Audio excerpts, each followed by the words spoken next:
Where is it being held? In Busan, Korea, right? So actually, the purpose of this session is to look at the context of Asia and specifically of Korea, where the assembly is being held, because we believe that where we are matters to what we are doing, what we are talking about. The organizers of the assembly are giving a lot of attention to the Korean context. What are the issues there? What is the history? What is the culture? What are the problems? So that we can contextualize the conversation and the meeting, and also so that the meeting can make a contribution to the people, the churches, and the country. Good morning, friends. Good morning. Thank you, Moderator, for the kind words of introduction. I've been asked to say something about the context within which the assembly takes place. What we are actually trying to do today is to live out one day of the 10 days of the Assembly of the World Council of Churches. And today is supposed to be the day in which the member churches of the World Council of Churches and all the people who gather there would reflect on the context within which the assembly would take place. Now, we all said that Busan is in Korea, and Korea is in Asia. So I'm going to talk about the Asian context. 8 years ago, the 9th Assembly of the World Council took place in... No, I don't want the staff to say it. Where did it take place? In Porto Alegre, in Brazil, in Latin America. And the theme of that assembly was, God in your grace transform the world. And in 1998, the 8th assembly took place in Harare. And the theme was, turn to God, rejoice in hope. Now, the themes of the assemblies, of all the assemblies that take place, have always come from the region within which the assembly takes place. So the Asian churches proposed this theme of life, justice, and peace. And it is framed in the form of a prayer. God of life, lead us to justice and peace.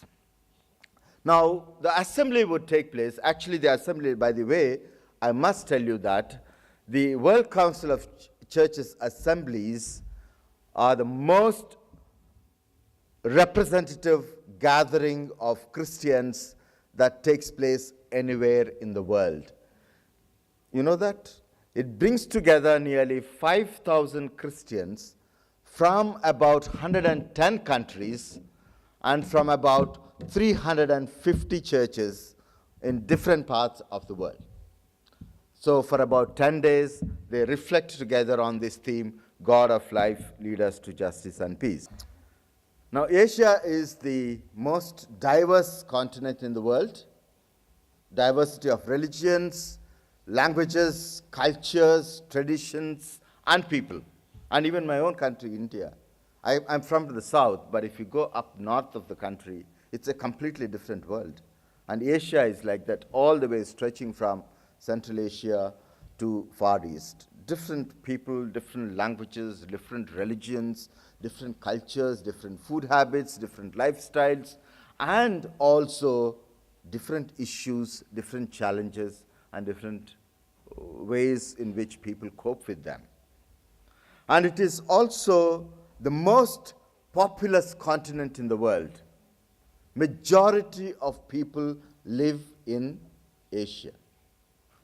In a way, almost half of the world's population live in Asia. And in other words, many Asians also live in many other parts of the world. So in a way, Asia is found all over the world. It's all over the world. And it's felt all over the world, and it's seen all over the world. One of the days during the assembly, the assembly will reflect on the Asian context within which it meets. And the Asian churches are preparing their plenary in such a way that it would bring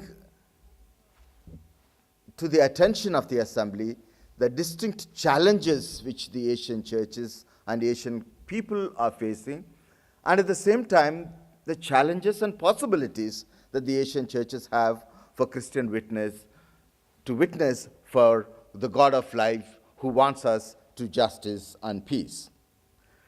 And if I may briefly mention to you, I will not take you through the way in which it is being planned, but there are a few things that the Asia Plenary would highlight as distinct challenges.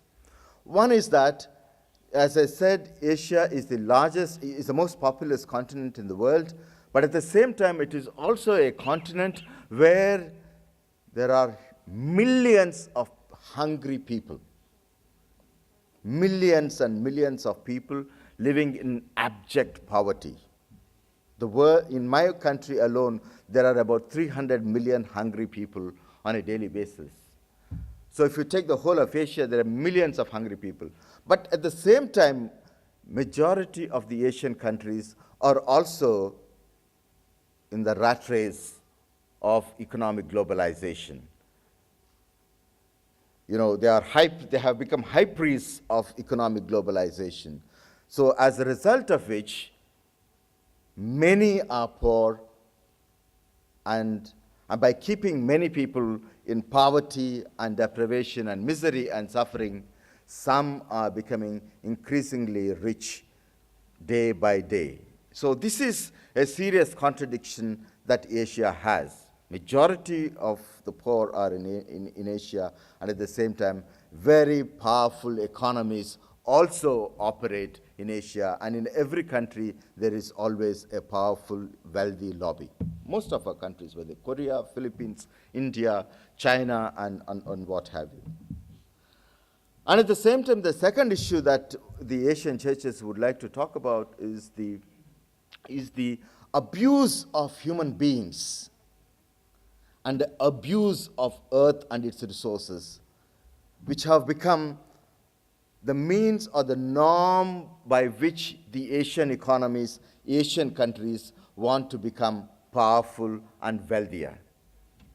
In a way, the whole world is caught in this kind of a logic of development, a logic of thriving, a logic to reach economic growth through the abuse of human beings and also the abuse of the earth. Think about the trafficking of women and children that takes place in Asia and from Asia to other parts of the world, Asia, Africa too.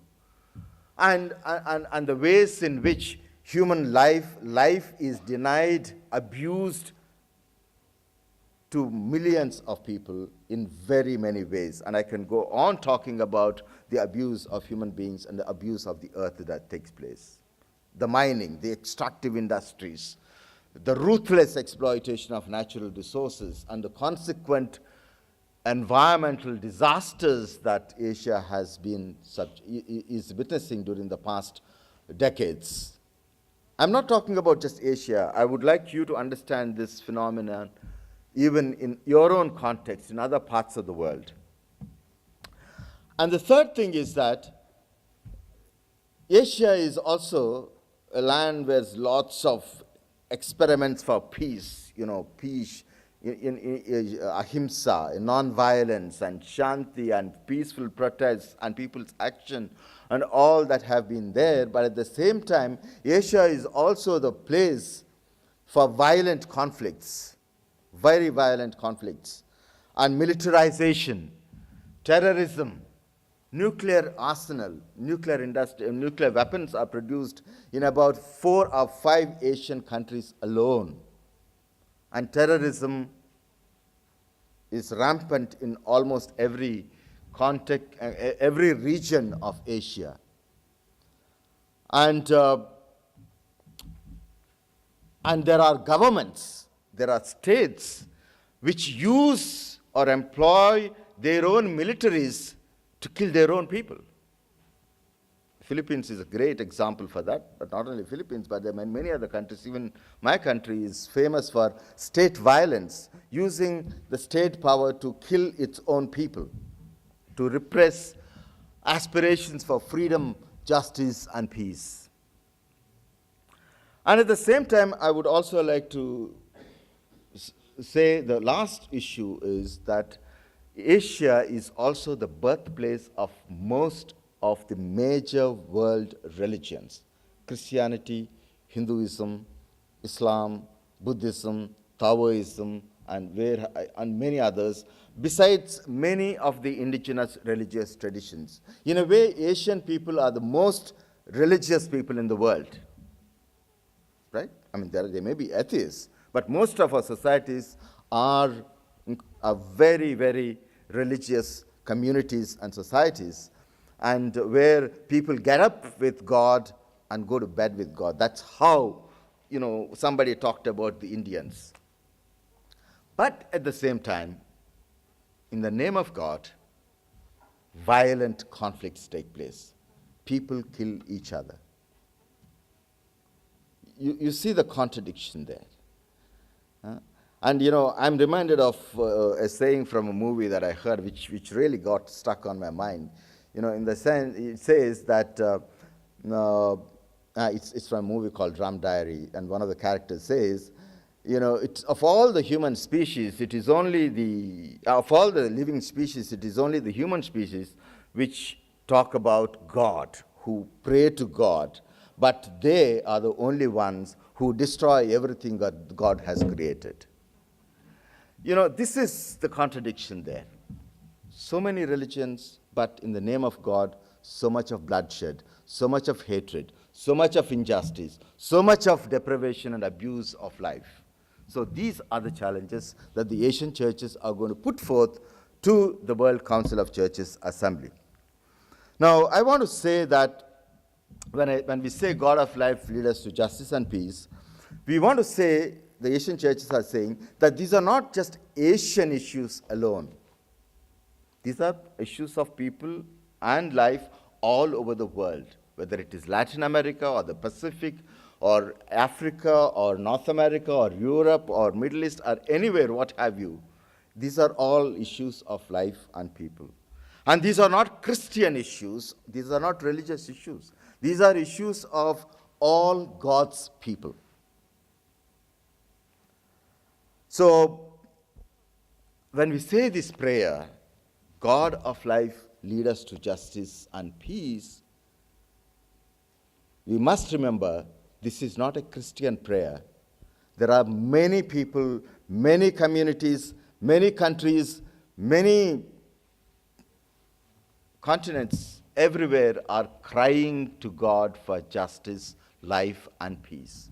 So when we say this prayer, the churches say this prayer, God of life, lead us to justice and peace, they are praying with all the people all around the world who are clamoring for life, justice, and peace.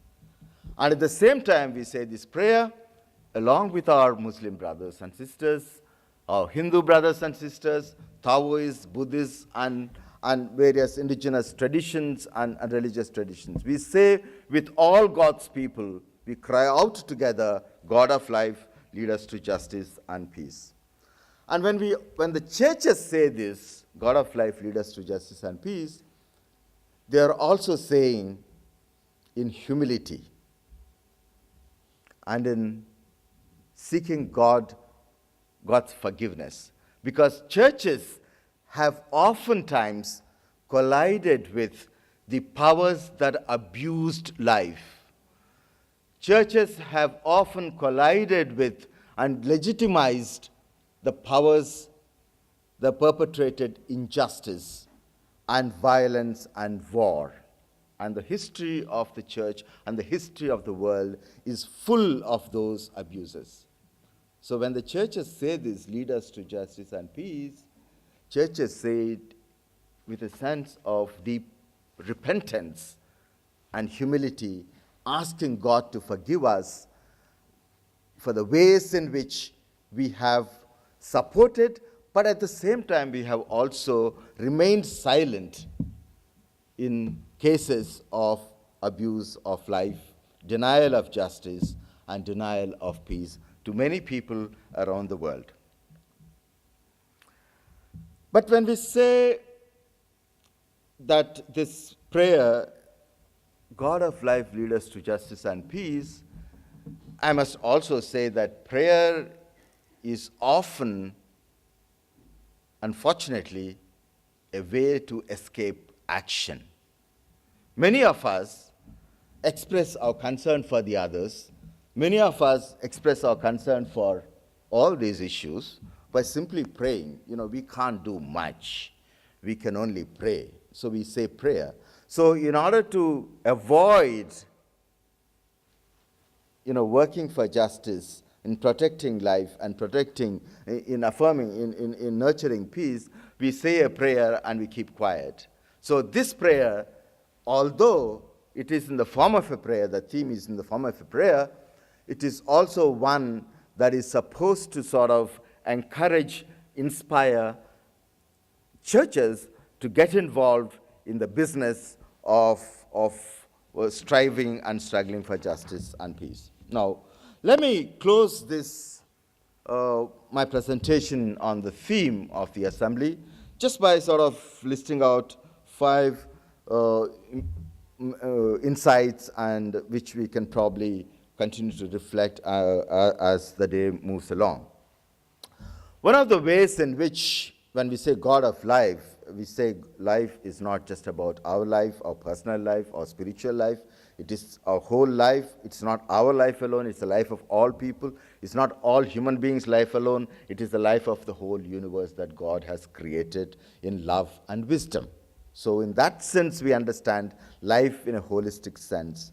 But at the same time, when we say God of life, we are saying that God is the source of life.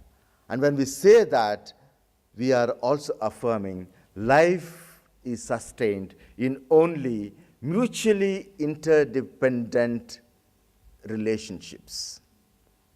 Life cannot sustain when there is aggression. Life cannot sustain in aggression, in any situation where aggression takes place, and where there is irresponsible assertion of power of one over the other, whether it is in individual interpersonal relationships, or in relationship within families, or communities, or nations, or even in terms of human beings and nature. And this is exactly what we have been doing. We are tampering the nature, so therefore life is in danger. Right? The extractive industries, the mining, the big dams, and the global warming, and irresponsible consumption of fossil fuel, and excessive spending on defense and nuclearization and all these things. What is happening is that the delicate balance of life is disturbed, and life cannot sustain. And this is something that we need to, as Christians, as people of God and people of faith, need to uphold, that life can only sustain in mutually interdependent relationships. The second thing is about justice. Now, justice is a very neutral word, but the justice of God is different from the justice the way we understand justice. Justice of God is one which reaches out to the poor and the marginalized. You have this famous story of the laborers in the vineyard, in which those who came in the morning worked the whole day, but the laborer calls some in the evening and gives them the equal same wages. And those who came in the morning said, according to justice, the legal justice, we should get more. But the vineyard laborer, the owner of the vineyard, says, no, my justice is different. My justice reaches out to those who are deprived. You see the point. So that is exactly what God's justice is all about. When the churches talk about justice, they are talking about that kind of a justice. Justice to those for whom life is denied. So this is exactly what we are talking about. Micah says, what does the Lord require of you but to do justice? And Jeremiah also says to one of the kings there, to know God is to love justice. In Jeremiah it says. So justice is very pivotal to the biblical tradition. When we say loving God or loving our neighbor, loving actually is a way of expressing, justice is a way of expressing our love. And peace is not possible without justice. We may say, we may feel that we are all good and nice to each other and we may not be any conflicts amongst ourselves, but at the same time, peace is something that affirms the dignity and the space of every human being and every community and every nation. So when peace is not just the absence of war and conflict, but peace is a safe space in which everyone feels affirmed, everyone feels a place at the table of the Lord. And this is what we are talking about when we say peace, God lead us to justice and peace. And the fourth point I would like to say is that now just life and peace are the goals. Everybody wants to have life and everybody desires peace. But to do that, justice is the means. So justice for that way, for the Asian churches, for the Asian communities, and for the Asian people is pivotal, because justice is the way in which, the means through which we achieve the goal of life for all people. We achieve the goal of peace for the whole world and the whole earth. So justice is absolutely important in our human relationships and also in the way that we manage our world affairs. Now, but when we say this, last point I would like to say is, now justice is not something that we can just ask God to lead us to, because wanting justice involves struggle. Justice is a serious, risky issue. It needs a lot of courage to demand justice for yourself and also for the sake of others. Right? It's easy to ask God to say, to say, lead us to justice. But in fact, actually, to getting involved in the struggle or in the business of seeking justice for ourselves, and especially not only for ourselves, but for those who are deprived of life, it demands a lot of courage, it demands a lot of commitment, and it demands a lot of self-giving. Because when you want justice for the poor, you should also be willing to give up yourself, give up some of your own powers and privileges. You see the point. You have to give up a lot of yourself in order that others may have life. So what is important? So when we say God of life lead us to justice and peace, we are saying God of life lead us in the struggle for justice and peace. And when we say God of life lead us in the struggle for justice and peace, we must also ask God, give us the courage to struggle for justice and peace. Thank you.